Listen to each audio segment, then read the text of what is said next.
Recording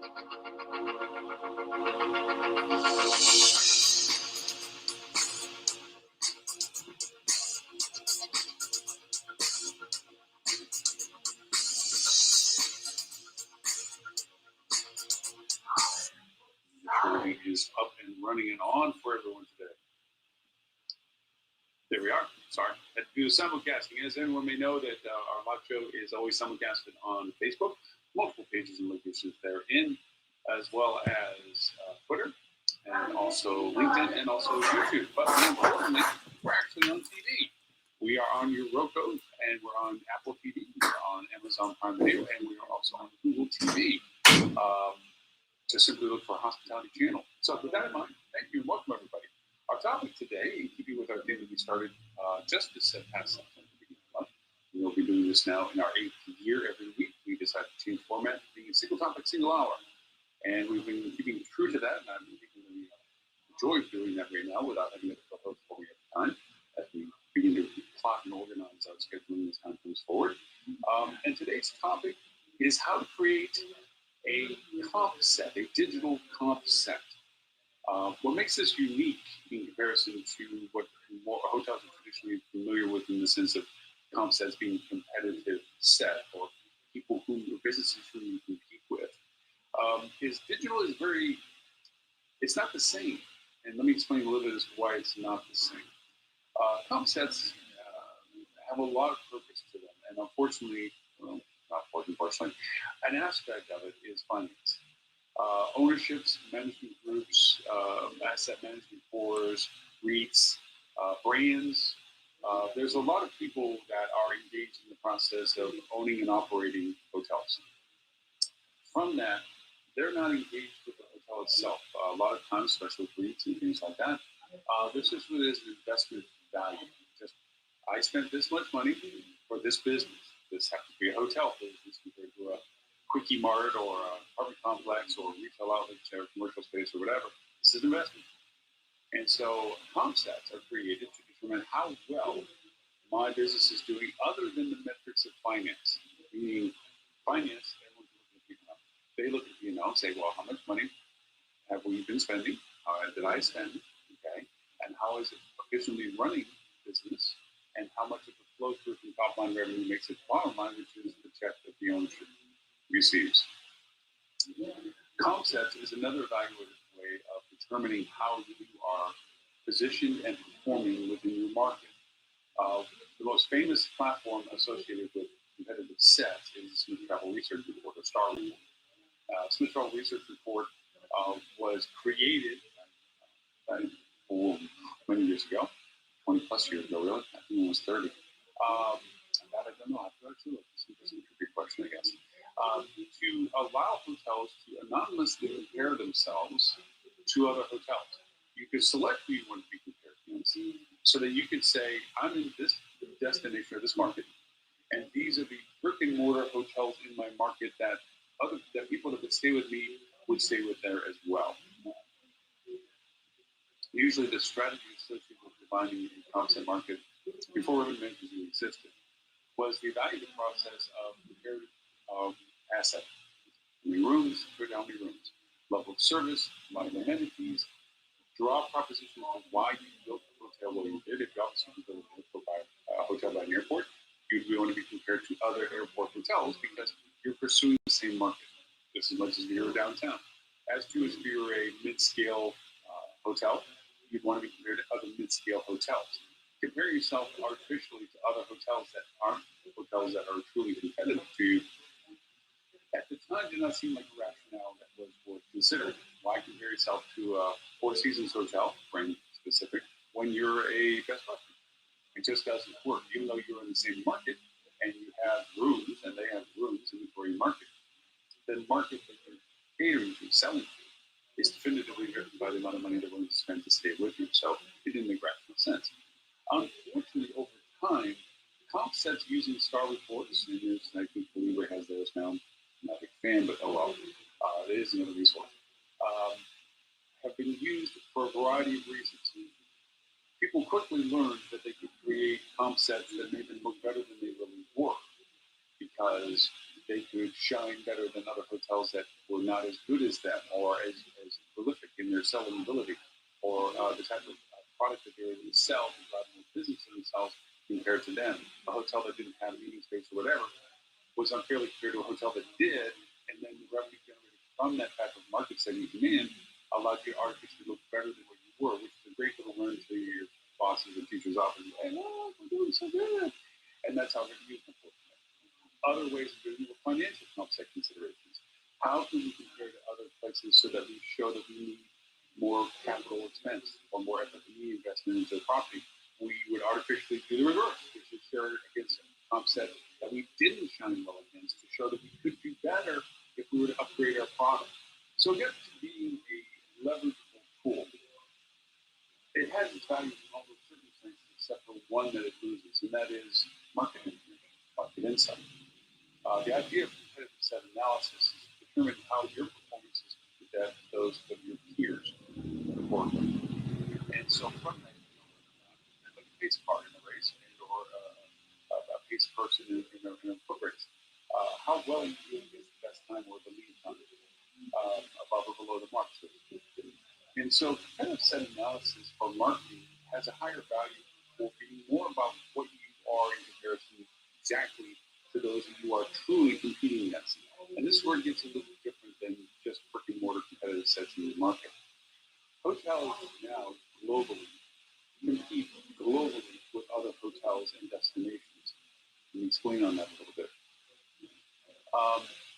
When you are in consideration for where somebody's going to stay in your market, the traditional competitive set of your in-market competitors is more realistic. I've decided I'm going to XYZ location. I'm looking at the hotels that are available in XYZ location based on what I'm willing to spend, and that puts me against these hotels, these 4 or 5 or 6 or 10 hotels that have relatively the same price point, relatively the same amenity, relatively the same general information I find valuable, whatever my purchase selection is. And for that reason, I'm comparing them against each other. That is an in-market competitive set. A digital competitive set is about a little farther back in the funnel of discovery and education, and that is, I'm thinking about going to ABC destination versus XYZ location. Let me look at both to see what might be something that would drive me to make a choice. Quality of hotels, quality of events, quality of amenities, quality of communities of getting there, travel, flying and getting there. It's a real pain to get to there, but really easy to get there. Well, that might be a differentiator for you to make that choice there compared to there. We can't ascertain that from the perspective of providing product and service, but we can begin to evaluate where those decisions get made and how we compare against them, hence digital competitive set. So digital competitive sets have a lot more parts to it than just the direct competitor in the market person across the street.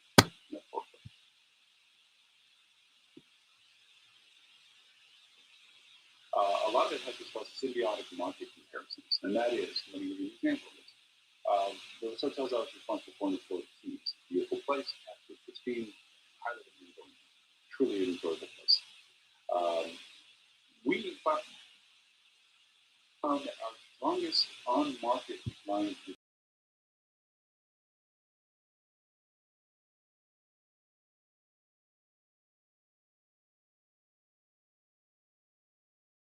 Flagstaff, Arizona, Canada, Banff, Whistler, the Caribbean, yes, of course, but what we found very much so was we were comparing in competitive set terms demographics. Demographically, we had a group of people that had the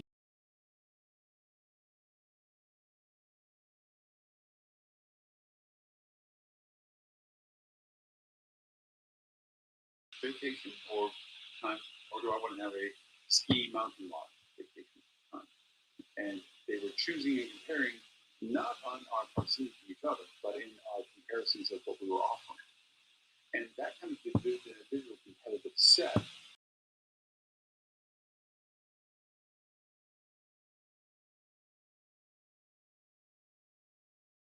referring to some tools and platforms.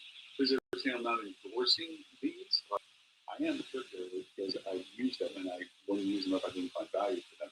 but I don't derive benefit. There's no sponsorships. We never do sponsorships for this show. And there's no affiliations or, you buy this, I get anything. There's nothing like that. The only time I've ever done this, I think that after single when I was done, say, hey, we're going to use this code again because I'll get $10 for doing create new style for people like this. So we're just going to use tools to explain a little bit how they get used to determine competitive set. So we talk about digital competitive set with just that additional component of symbiotic markets that we compare against.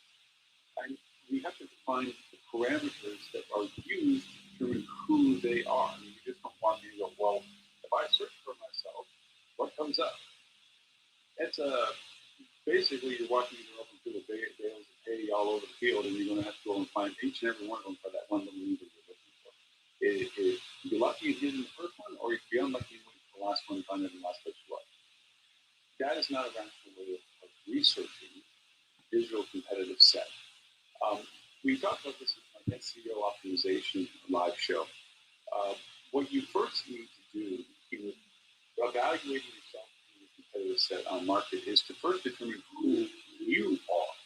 What are your assets? What is your authority? What is your value proposition? Now, traditionally, that's been done with what's called a SWOT analysis. We do a SWOT analysis, SWOT, strengths, weaknesses, opportunities, and threats. It is a perennial, annual rite of passage budget program in which you should go and evaluate your property specifically in the categories of everything you represent and itemize exactly what you have down to the square footage of space, amount of seating capacity, space and configuration of your reading spaces, total capacity of the restaurant, types of restaurants, type of menu, diversity of menus, diversity of food service operations, number of rooms, types of rooms, variations of rooms, ease and convenience of getting to markets that you feed, market strategy you feed, and incomes that you need to go and reach for people to stay with you. There is a limited income if you want to spend $500 a night at your hotel. You have an income level held by the same token. You have multiple room configurations and multiple room suites and so forth.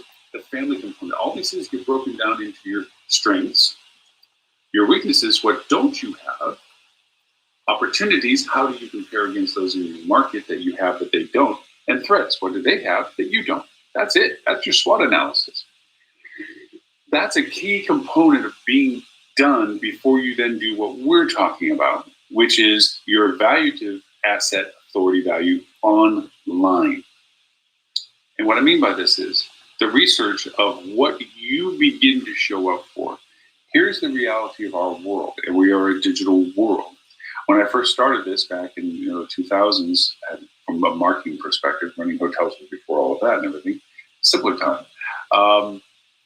We represent a fraction of the industry, 3, 4, 5%. And it's like, whoa, this is crazy that we even that's a lot of business, and people were just barely paying attention to digital marketing. Search engine results, people using the internet. Right? Really, at the time, most people were looking at one of the more traditional ways of discovery of hotels. And we've went through this in stories before where people would go and research via Chamber of Commerce and libraries what hotel existed where. They use brand a lot in the sense of reaching out from their hotel, what other hotels they were connected to in other locations. And you relied upon brand. And this wasn't necessarily web-driven at the time. This was a matter of collaborating with Marriott, calling up Marriott, saying, hi, Marriott, I want to go to this town. Do you have a hotel there? Yes, oh, great. Well, I have a Marriott reward member. And there's a value proposition associated with that loyalty or that connectivity to the brand. That's gone at this point. Sorry, the detriment of being the one person talking is when you drink coffee, you can't do the same thing, but not ventriloquist yet. So from a digital marketing perspective, you have to first quantify what you show up for in our digital community. That's our world now. A phrase that a lot of people hear, and I'm sorry if it's a lesser that you already know this, search engine result pages. People use search engines, Google being the beast in the room, and primarily, but Bing is used, others are used, but mostly, predominantly, in most every category, Google is the de facto place. And so how you show up for how people search is a very critical component to the success of your discoverability for somebody to even have you into their consideration phase. Okay? How they search has been a constant growth for Google, how well they can understand the usage of what used to be keywords. Keywords were very simple. If a word was used, Google used that to determine what they were going to show you in results. That has since changed. It's gotten much more robust because people would, as marketers do, try to figure out ways to distort that to their advantage. And so Google got better at trying to understand not just the words you used, but how you intended them to be used for. The intent was the big issue. And Google, without getting all technical and geeky, has figured out slowly over time how to apply the value of the word prior and after, and then think about it and then combined in a phrase to understand what your intent was by using the search. Because not everybody asks the same question, even though they may be looking for the same information. And you figure the numbers and metrics that Google uses, they can figure out how to make those variations so that the results are the most applicable to what you're looking for. And they've gotten so good at it that they dominate the results that they provide with most of their information. If you look at the top of any results page, it's mainly Google stuff before it ever gets to the part where we pay for it to be there. And then below all that is the organic part. We had that conversation last week in last week's show on SEO. So digitally, we have to determine what people are using to discover us that we actually show up for. And that's the keyword research we talked about in SEO last week. And then we talked about how those words get used into phrases by creating clusters, taking those words and creating the similarities between those words, between families versus destination information versus amenities and so forth, and creating keyword clusters that are related to each other. And from that, we create a content overlay. Well, all of that is very parallel to your SWOT analysis information. A lot of what your SWOT analysis has created is the context of what you're searching for to see how well you search up for. Once you've determined your strengths, you research your strengths on your search engine results. And I don't mean by needle in the haystack. We're going to talk about tools to use this for, to determine how well you represent yourself for what truly you are. The fact that you do have the meeting space you do have, the rooms you do have, the location you have, how well do you show up and who else shows up for you is what we're discussing today about Compsets and creation of those. Just because you're really good and feel that you're really good about a product and that you really should show up well for it doesn't mean you are, because if you haven't optimized yourself from the discussions we have with SEO, you don't show up for it. Even though you may be all that and more, Google doesn't know that well enough or doesn't authenticate you well enough to actually show you in that light that you think you should be in. And from that, and they will always give results, who does show up? Who is doing it right? How well do they show up for what you should be showing up for is the method of this Compset discovery. So you go through this cluster, you go through this content brief, you create content that you feel is more applicable to you, and how do you show up for that content? You determine your rank and scale. Now, there's a lot of tools that help you with this process. There's platforms like Moz, M-O-Z, where you can research what you are showing up for and why. And this gets very technical and geeky as to what you use for headline text and whether you have optimization, you have schema. We talked about that last week. How well you show up for all these things. And also, then as you discover this, you can see who else is showing up in comparison to you. And now there's the other value of these tools, and that is the same research you did for yourself, you do for your competitive set. The same level that you look at yourself in granularity of what I am showing up for, my business is showing up for, you apply the same tools to competitors as to what do they show up for and how well do they show up and why are they showing up at the level that they are. So you are creating a competitive review, a SWOT analysis of your competitors as they are displayed for what you should be showing up for yourself. It is a awakening process for a lot of people to realize how poorly they are represented in digital medium spaces for what they truly are, and how well somebody that isn't as good as them has taken their voice, and that's a legitimate term we'll talk about, their voice in market about what they truly are for themselves. So, taking some tools, the first evaluative process, the best evaluative process is to granularly look at your website. Now, if you're a brand hotel, you have very limited resources for this because the brand mothership does this for themselves. It's pursuing those questions with brand and asking how well you rank up. These tools work for using it. You can take your mothership website, which is Marriott.com/blah, blah, blah, blah, blah, okay, and put it into these tools And it will say whether it knows of direct traffic to it, whether there's information related to it. It won't do the actual website analysis as to how well you rank for tagging and so forth, because it's hidden behind Marriott's cloak and dagger of how they run their website. A lot of script blocking and stuff. Again, not to get technical geeky about that, but it blocks a lot of the ability for those to be discerned. What you're looking for is how well those that are showing up for where you should be showing up in your market. And that comes to using tools like, and I'll refer to this one called SERP SERP stat, search engine result pages stat.com. This is a great value process, and this now goes back to the conversation about having your own website, of taking the domain that you have and putting it into this platform. And first off, it'll tell you what words you are ranked for and or showing, and what rank that is. They give you a wonderful statistic review as to how you positioned, what you positioned for, what words you show up for, what phrases you show up for, whatever. It'll also give you suggested competitors in that space as to who's showing up better than you or as the same as you. This one gets a little skew that you have to begin to filter, and this is industry related, and I'll get to that in a second as I drink coffee.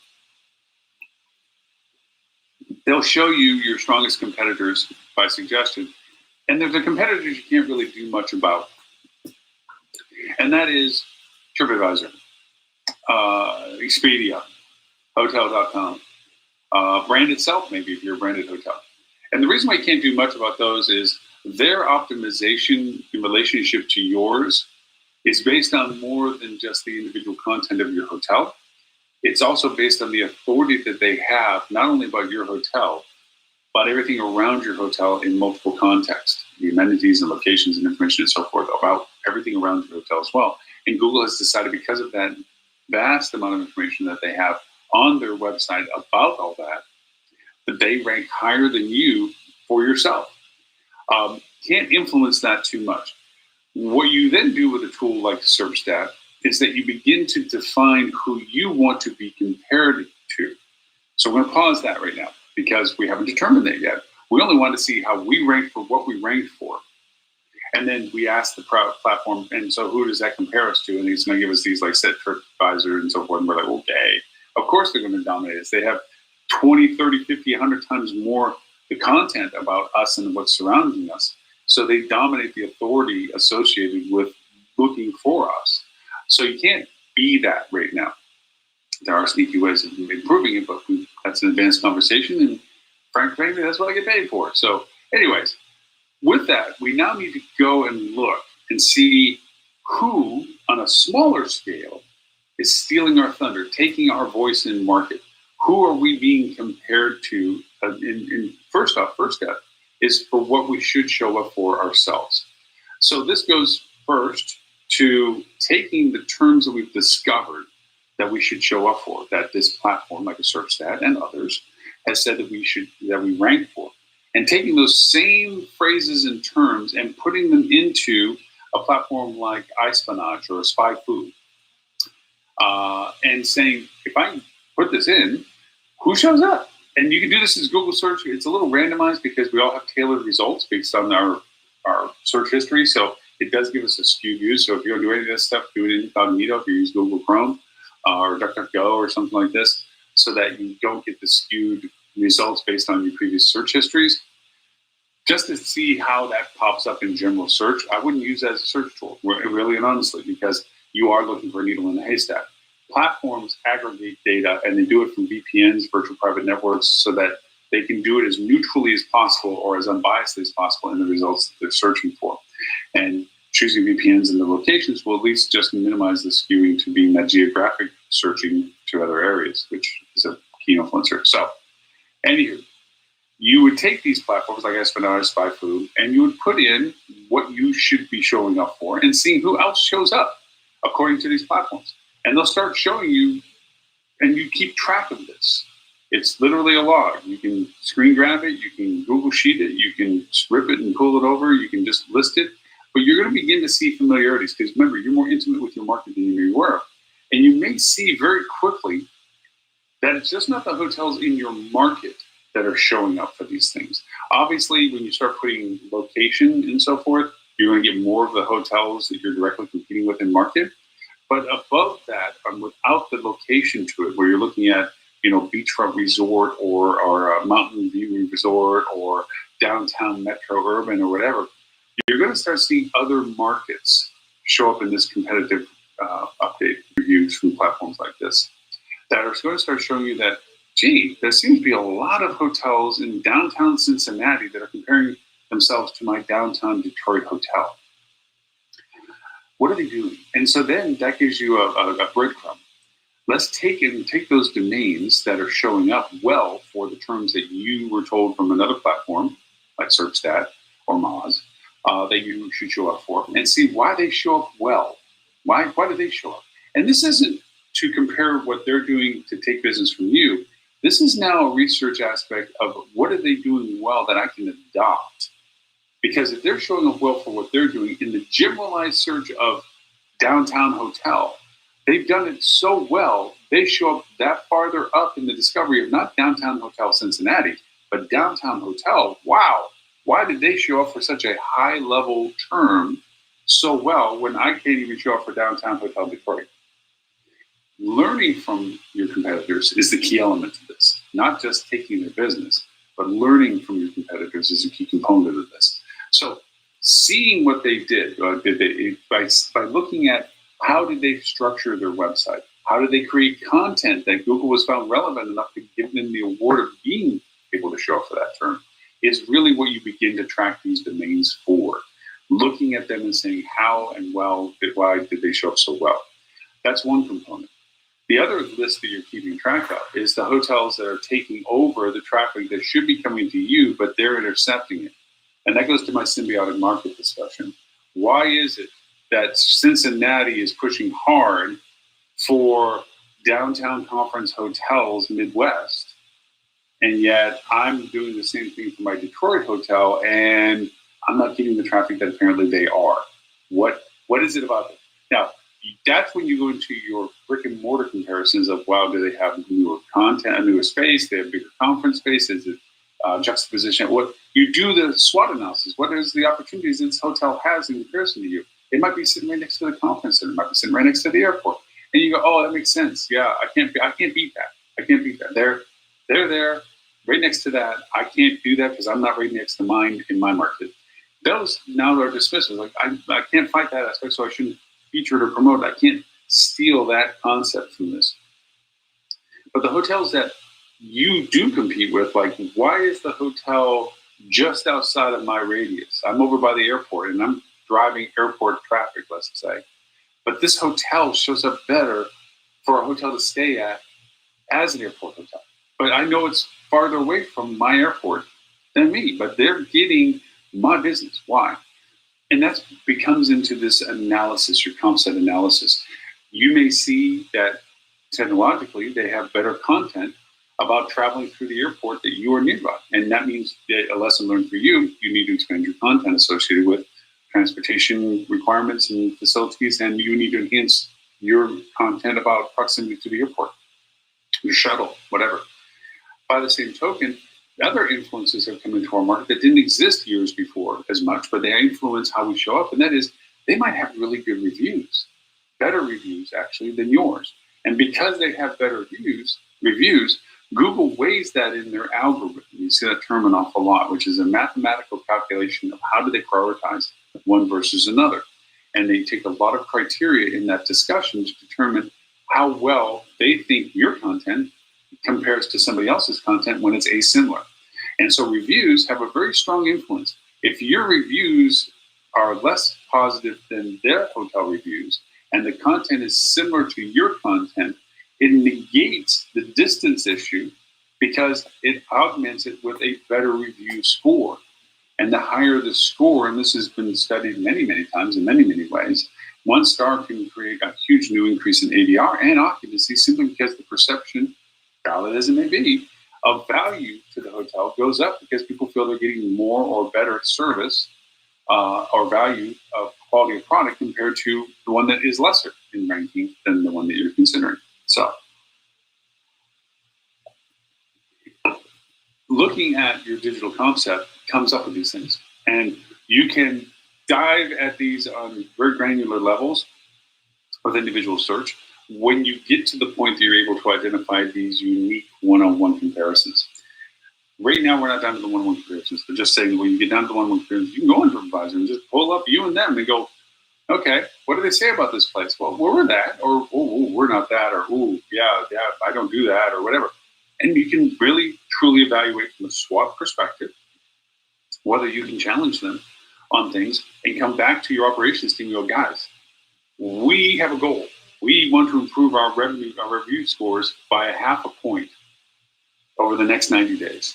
Depends on how many reviews you have and what you think is problematic that you can solve quickly or efficiently to create that kind of score.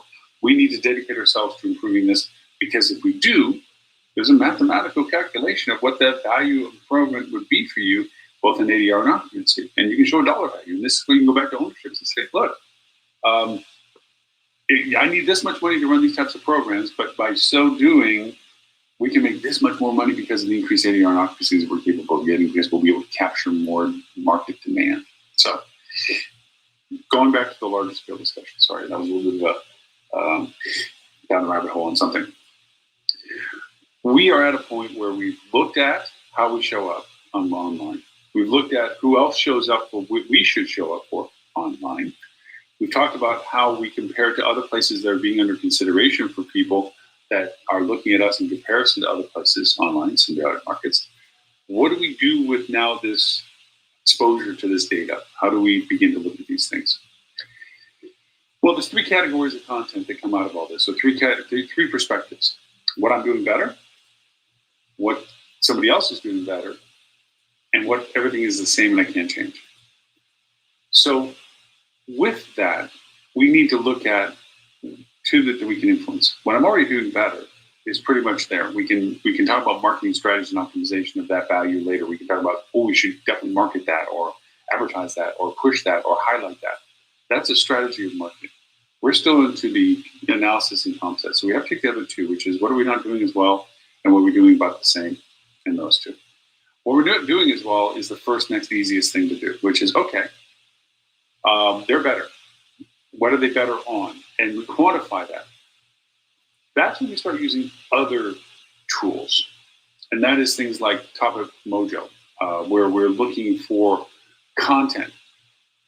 Sometimes what we're not doing better isn't represented in a competitor. Doesn't mean that our competitors are always doing better than us on something. It sometimes means that all of us aren't doing well on something.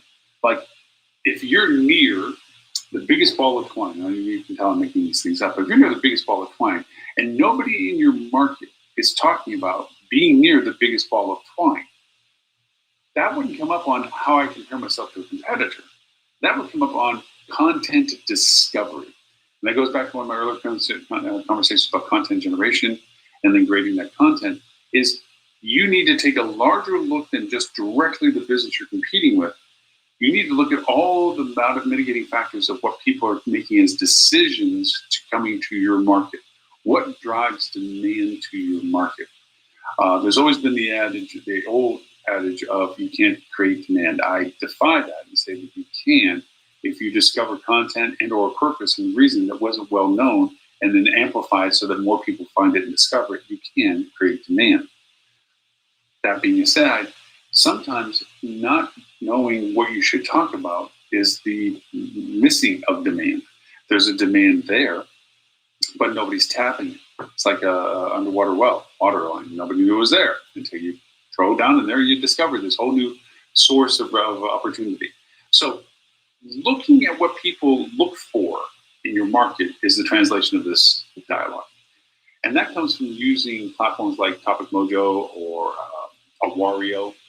And we'll talk about Wario in a different way as well, because that talks more about also researching a different component. But Topic Mojo is looking for what people are looking for. It's a discovery process. Now, you can use some free tools like Google Trends and so forth to see in general ways what people discover based on what you think you've learned from your analysis up to date. Like, okay, what people look for downtown hotels in Detroit? What do they say downtown hotels Detroit, or hotels Detroit downtown, or hotels downtown Detroit? There's variations to everything, which is some people don't realize it's just not a term. It's actually multiplicities, plurals, misspells, everything. These are categories, clusters, as we talked about last week, in the discovery process of how people search and find things.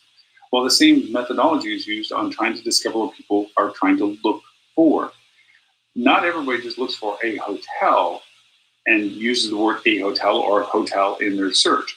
Sometimes they're looking for the little statue of such and such. And from that, you show up because you're the closest hotel that optimized the content that we're the closest hotel to the little statue of such and such. It has nothing to do with that they were looking for you as a hotel. That's a tertiary value of them looking for a thing that they were interested in, that you were smart enough to know the content was there that you should put on your website so that you show up in the list of things as related to the fact that if you're interested in this little statue, we're going to see it. We're right around the corner hotel. We're right there. Just there, you walk out, go see the little statue. That kind of thing, and we did that from Brussels, actually, from one of the beasts, is a way of making sure that your online competitive set, you're outdistancing or outpacing yourself in comparison, because other hotels may not or not have the capacity, really. Now, unfortunately, a lot of times when you're looking at making competitive set analysis with those in your market, is you find out very quickly that some competitors are literally stealing your ability or what you should be showing up for because you haven't. People have done to you what you're trying to do to them, which is, well, that's something that nobody's doing. It's a demand by market, and nobody else is picking that up, even though the hotel that would be closer to it isn't. But I'm close enough. Let me say, if you're thinking about the little statue, stay at my hotel. I won't say I'm the closest, but I'm close, or how convenient it is, or how easy it is to get there. And that may be enough because nobody else is taking that lane of information. And it's because they added it to their site, they now are the hotel they can discover when somebody's interested in going to see the little statue, compared to you who's right around the corner, but didn't. That's what we're doing when we're talking about digital marketing Compsets, is discovering these little veins of opportunity based on content, based on demand, based on potential market, and adding content associated with those things so that you can simply find. You may think that this is an undiscovered thing, put it up there, and in all honesty, it isn't. And this goes down to what's called long tail discovery. And if you've heard the term before and never understood, or if you didn't understand it, the idea of it is that the more general the discovery process, we go through a discovery education conversion process. It's a funnel, what people refer to. I don't like referring to it, but it's referred to as a funnel. Discovery is I want to take a vacation. You have no idea. That means anywhere in the world could be an option at this point, but nobody knows for sure. I just want to take a vacation. Then from there, it's like, oh, I want to take a vacation in the United States. Boom, geography gets in there. Oh, I want to go over and take a vacation for only about 3-5 days. Okay, quantifier as to what they're going to be doing. I want to not have to worry about anything while I'm there. Ooh, maybe it's all-inclusive. See how this progression goes. Well, at each decision point, lesser people are following that path. Somebody else farther in that same process of, well, I want to go to Europe. Ooh, the United States is off of it at that point. So it went from 100 people to 50 people just because they chose this side instead of that side. So as the volume of people diminish based on the granularity of their decision, the funnel gets smaller visually, and that turns into what's called long tail. Long tail is where people are looking for very precise, specific things in comparison to earlier in the funnel where they're looking for broader, general things. That's really the only transition point that makes the difference. So in the narrow, long tail version of all these things, it's not so much whether I was going to go to Detroit or Michigan or United States or make a vacation as it is for all the other reasons. There is a motor museum in downtown Detroit that I just wanted to go see. I saw it on some news article. I thought it was interesting. What is it that I gave? What do they have? Oh, this has a lot of stuff I want to go see. It'd be kind of cool just to pop into Detroit and go see it. That, like I said, we don't know why people search for what they search for. We just have to be sure we're available for the discovery process that they use and how we compare against their comp set. So there might be a hotel right next to this museum, but they've never optimized the fact of their content on their website to be the hotel under consideration for those interested in this museum. Yet you, a farther point away, maybe more expensive or whatever, regardless, found the value in putting content about the museum on your website because of this discovery process we're talking about with Compset analysis, looking at these venues of interest. And this is where platforms like Topic Mojo and Awario as platforms come into play. Topic Mojo is a real cool platform because it allows you to basically say, if I were looking for this, what shows up? I mean, it's literally as simple as that. It's like, hey, you know what? I'm looking for cheeseburgers in Chicago. Oh, okay. Boom. Now there's tweets and news and forums and Pinterest and YouTube and Instagram and Reddit and Amazon and eBay and anything of any of all these platforms. It goes to all these platforms and says, hey, this is the information that I found. Here's videos of this stuff. Here's posts of this stuff. Here's this and that stuff. All the different you can look at it. You can see the trends of when people are looking for this stuff. Like if I was looking for a Christmas market, I doubt very seriously I'm going to see a lot of traffic search for it in September, or excuse me, in summer. I will probably see a lot more of it come November, December, because that's when people are interested in that. So you see these trends. I was talking about with Google Trends. Now you can start using tools like that to say, well, okay, if I use this term, it'll tell you geographically, this is who uses this term and then what time of year. And then you can look down at the more regional and granular and everything else like this. It begins to give you a sense of if there is a value to pursuing that information. And that's the key element to this, is that you're looking to determine whether or not this has value in your comp analysis. If somebody, going back to an earlier part of our discussion, was looking for a vacation and they're comparing the proposition of going to Aspen, Colorado versus going to Key West, Florida. I don't know what the decision process of that is, whether they have family at that point, whether they have the income to justify it. We would hope to think that by the choice of them comparing it, maybe they're just trying to decide if they could afford it. Whatever it is, we don't know. We just know we're at the one juxtaposition in the road of, do I take a left with Aspen or do I go right with Key West? Okay, and that doesn't even guarantee we keep them on a path, because they might then compare us to the Caribbean or some other place that maybe they want to go to the Pacific for all we know. Because again, we don't know the other criteria of their financial capabilities, their family requirements, the time away, what they're looking for in particular that drives that interest. We don't know, but we do know that we're at this moment we're comparing ourselves between this and Aspen. That's a symbiotic market in an online digital comp set. So we have to make sure that we have content that applies to that point of decision. Now, we don't mean to make encyclopedia valued content all over our website and just scatterbrain everything and shotgun everything. That's what you see a lot of times when you see people do what things to do in our market. And you have 50 things that are all static and it's like a needle in a haystack, because you don't know what drove them to that page. There's 50 things there. What is it that they drove? That's where attribution modeling and strings come in and so forth. And that's another discussion for us another time. But so we're at this comp set comparison. How do we compare at this point in the funnel between us and the symbiotic market that we're being compared against?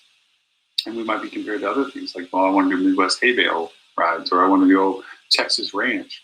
We don't know. So we have to become the authority on what we represent in a way that represents us accurately, truthfully, but also, most important, completely. And what we can do in this process at this point, keeping with the comparison of Aspen, Colorado, is talk about the warm weather, the balmy breezes, the related relaxing, or the fun nightlife, or whatever we know is truthfully accurate about what we represent in context. And that way we can play to what it is and why we're under consideration, because that's what people will look at and say, okay, or I'm talking about hot cocoa or on a fire pit overlooking a valley, or sliding down the hill in snow or whatever. We'll let them fairly and accurately judge us against it. But here's where we get the value of what we're talking about. We can see in our traffic, if accurately done, how we are being judged by how much traffic we lose. In analytics, you have funnels that show this is where the traffic first came in, this is where they went, this is where they went in your website. And if we see them going to content that we have specifically designed for these types of comparisons, we can see what the potential value of what we're doing is compared to having not done it. It's an on-off switch. We can also see how well we fared in the capture of it based on historical ups and downs of traffic that it creates. Because once we begin to see our own results of the traffic impact, the content impact, and we compare that to the general trends that people use, we can say, wow, we're getting a larger voice about this content than we did before we did this content. And more importantly, we're seeing the metrics of more conversions at this time of year when people are considering us compared to these other markets. So we are on the right path of sharing content against a comp set that we are compared to online that isn't about our brick and mortar in our city. So all of these things have the metrics. If we know that we are at times of year in comparison to these symbiotic markets, and we create ad campaigns that augment our organic placement content, we can see the metrics of impact, obviously, one, by the proper tracking of all of our ad campaigns and the traffic associated with them, but also the revenue being generated from them. Because if we're offering the packages from our feedback from our guests, they come and say, man, I was thinking about going to mountains, but I'm so glad I came with you guys over in Key West and so forth. Great.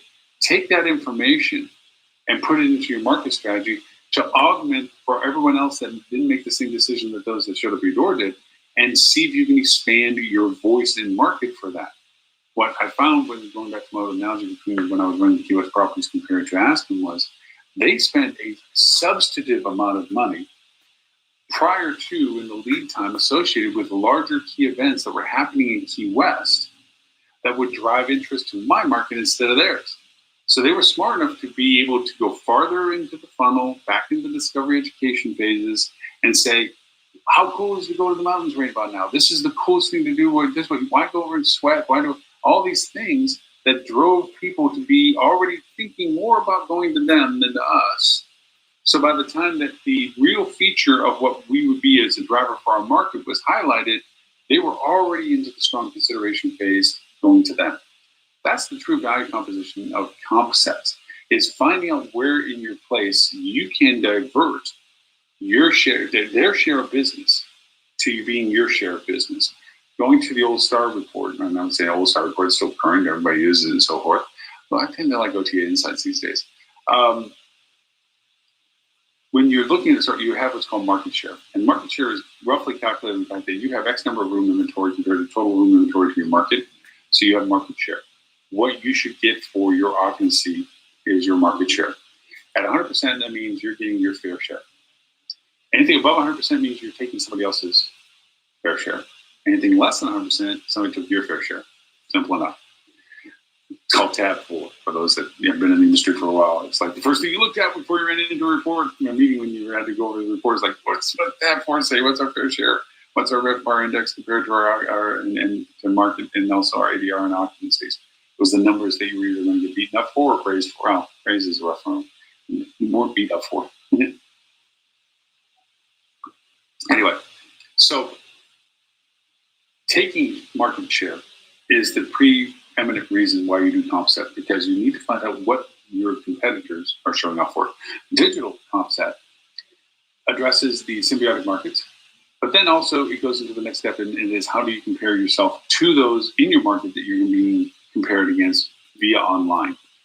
And a lot of times, and if you ever wonder how this all works, plan a trip to a place you've never been and see how you discover it. There was always a question that people look for how to get there first versus where they stay versus what they're going to do first. And the answer is yes. Every one of those is a key catalyst to somebody's interest in discovery. Sometimes it can be the discovery of the fact that there's the biggest fall to climb. Other times it can be that you're, by staying there, they always want to visit there. They're just looking where they want to stay that's closest to what they're most interested in. You're the first consideration. The other is that they saw a flight special and or they saw that it was easy to get there and they always wanted to go there, and then they figure out where they're going to stay afterwards and then what they're going to do after that. All three are equally shared in their drive. They change as to the priority, because sometimes, like for instance, in season for Florida, you first look at, is it something I can get down to? Is there any flights? I mean, Thanksgiving, great example. You know where you want to go. That's not the question. You know where you can stay. Not really the question. The question is, can I get there? Can I get a flight? Can I afford the flight that I can get to where I want to go? Versus, say, during summertime, it's a matter of, is there a place for me to stay if I get there? Because I know that where I'm going to is in high demand. Is there even rooms available to go there? Think of it like Super Bowl even. It's like, okay, I want to go see the Super Bowl. Is there even a hotel I can stay at? So each has its prioritization in the discovery, education, acquisition process. Compsets are, in the general terms, how do you know when you need to show up for what other people are going to be, other businesses are going to be compared to you. So in these tools like SearchStat, where you're evaluating first what you show up for and how then others show up for it also, to things like iSpionage as to how much are they spending to show up for what they're showing for. Because remember, we've only been talking really about organic and organic content and relevancy and authentication and voice based on your organic value. The amplifier to that, like an electric guitar is, and an amp is to an electric guitar. Electric guitar sounds terrible unless it's plugged in. Social and paid are your amplifiers to your organics guitar. How's that for metaphor today? Having the monies to feature what you're trying to promote about yourself accurately is the real catalyst driver to getting the conversions you need for the revenue you should be getting in your fair share. What I mean by that, maybe you are the closest hotel to that little statue. You have optimized your content to make sure people have that information available to you on your website. And you've optimized yourself so that under organic search, you would show up well for that discovery.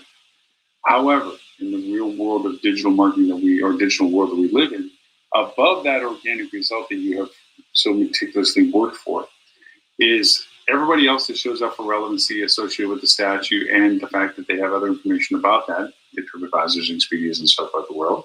Above that, you have everybody that's paying for that opportunity to be considered for the fact that they have an offer and or value to what they are being searched for about the little statue and coming to visit it. And above all that is the larger section of what Google says all about that and how they're offering a map and all the other options for you and all the information. And more importantly, that wonderful little answer box that now gets over 64% of all traffic that doesn't go anywhere below it on answering the question, where should I stay when I want to go see the little statue? And that's the things you're fighting against. And the only way that you can combat two of those things is paid advertising so that you show up even above your own organic listings. And you only decide those spends knowing that there's a value proposition on the amount of audience that you garner from that and the conversion potential of it. But also, and this goes to the fact that it's kind of like a trump on top of a trump card, and that is, I don't even like using that term, ace on top of an ace, how's that? Is the answer box. If you can create a very good core relevancy of accuracy of information to the point that Google uses your content to answer a specific question about the little statue and where to stay, and they use you, you've trumped the paid space, you've trumped all the organic traffic above you, and they've driven them right to your website about what you're saying is the most relevant in Google's mind answer to the query that the guest used. That's a real huge element in how Compset analysis can work for you, because you wouldn't know to create that content if you didn't know there was value to that content in its discovery. And that's the true value of developing Compset analysis, content awareness, content clustering, keyword analysis, content campaigning, and then its relevancy to exactly what people are looking for by listening to them, by using things like a Wario and other places that say, this is what people are looking for. This is what they're talking about. This is how they're trying to discover these things. And if you can provide that answer and that information, you're going to get rewarded by being the answer to that question. And that's where Compset improvement comes in, is doing exactly those things. So that is how to create, in general terms, a digital Compset strategy for your hotel. Several different tools to use, anything from, like I said, a Wario, iSpionage, Topic Mojo to SearchStat. There's a variety of other tools that I use as well. Those are the highlights to our discussion topic today. I thank everyone for their time and listening to my sometimes rabbit hole tangent conversations, but hopefully it was helpful and inspiring to think about variations of what you might already be doing. So I hope that is helpful and beneficial to you in that sense. From a news perspective, I want to put something a little added to our show since I've been talking today, and that is a little bit of a personal perspective and also a little bit of news consideration. We just recently had a flurry of industry events that happened at the tail end of September. High Tech, HFTP's annual huge hospitality technology forum. I've been to it for 20 years. One of the first years I've not gone to. It was in Dallas, and personal reasons, this and the other thing, but not because of lack of anything other than just it didn't happen to work out this year. Also with it, always been joined in recent years is HSMAI's ROC conference, Revenue Optimization Conference, and they did include also because they had to miss it past year, the Hospitality Marketing Board's Hospitality Marketing Strategy Conference. So it was a kind of a cluster of several of them. And the week prior to that was the Lodging Conference, and before that was the CVB Conference and so forth. So a lot of very large conferences about our industry. I'm very happy. From what I understand, the attendances were up to expectations. Limited, of course. I think they were roughly around 50% of what they normally historically gotten prior to the COVID pandemic, but still large and substantive and worth all for everyone to be there. And I also understand a lot of people found the value, as much as the content was there, more in the networking and the ability to see people one-on-one and face-to-face, given the exclusion of that opportunity for so long because of the pandemic. I do want to bring out from a personal perspective of this. I applaud. I'm forever the optimist and forever the possibilities person. I'm always the one that says, what could we do with this, or what possibility is there existed? So I'm always on the optimistic side of this. But I also want to keep a pragmatic reality to some things. Our industry is very fixated on basically keeping in chorus about the growth or the expansion of our industry or the resurgence of our industry, the rebirth of our industry, the retooling of our industry, the remodeling of our industry, all this positive value proposition, what our industry is growing into. Pragmatically, we have to fix some of the things that we have historically done in order for those optimisms to be realized. We need to recreate our technology. We need to recreate our dependency on certain lines of labor and support to more efficiently cater to the consumer-centric aspect of our industry. I feel in many ways our industry has become very much about an investment perspective, business perspective, which it justifiably is. Business is business. But at the core of our industry is a hospitality service, providing service. We've had representations of how that is measured through consumer sentiment webs and rankings and things like this. We've seen that influence things we just talked about today about relevancy as to how we are discovered for what we are as a business based on how people perceive us in the reviews. We know it influences what we do, but we don't often highlight that as a process necessary for all this rebirth that we're talking about in our industry. We need to be very centric on what our industry truly does as a service, and that is truly is a service to our guests, not whether or not always it's a numbers crunching value proposition to do so. There needs to be a lot of, I think, revisions to our methodology and our focuses for us to truly succeed at what we are selling ourselves as. We're back in business and travel is coming back and so forth. Yes, travel is in essence a part of our humanity. We will always and should always discover travel. And for that reason, hospitality is a key component of that, because even with the RV surge, you still need a place to have to park your RV, and that requires hospitality. So to my end, I say, as we evaluate our growth and rebirth and regrowth and anything else we want to coin the phrase of, and all the articles and discussions and presentation headlines and webinars that seem to be touting around, that we're coming back and so forth, is the real reality that there is some changes that have to happen to our industry for those goals to be truly realized. Am I blinded by the fact that that's all going to happen? No, that's not the reality. The reality of it is we'll get some of those things done, but the hope is that we do get some of the important things done. So with that, thank you everyone for your time today. As a reminder to everyone, we always do simulcasts on Facebook, LinkedIn, Twitter, YouTube. We also, on our TV channel, always, Hospitality Channel, which you can find on your Roku, Amazon Prime, Google Play, on our Apple TV. We do that. The live show is always on the free side of that. And you just simply go to any of those platforms you have, look for the Hospitality Channel, you'll find it, and subscribe to it. You don't have to pay. There's a paid side to it. We certainly will welcome you to do that. We're going to be adding perpetually more and more content. It's an industry-driven channel. Exposing you to products and services, in addition to trainings and learnings, plus also exposure to stories and things about our industry to hopefully inspire you to find different ways of doing the things that you enjoy doing in hospitality. So That's our TV channel, but you always get to watch the channel for free. When we do the live show, we also have our podcast, which we do each week. I'll be doing a recap of this show in addition to additional tools and functions we don't talk about on the show here. We will be back again, as always, next Friday, 11:30 a.m. Eastern U.S. time live. Prior to that, we will re-simulcast this show on different time zones globally because we have 39 countries we go to, over 25,000 weekly subscribers and viewers. We will be doing this, as always, Wednesday morning, 11:30 a.m. Eastern, or 11:30 a.m. Sydney, Australia time, and 11:30 a.m. London time, so that we get our EU and APAC friends a little more familiar time, even though, as always, a privilege for watching the simulcast for our people from a variety of countries do watch us. And then thank you all very much for watching us at some very odd hours in your time zones, but I appreciate that. So once again, my name is Lauren Gray. Thank you for the privilege of your time, and look forward to talking to you all next week.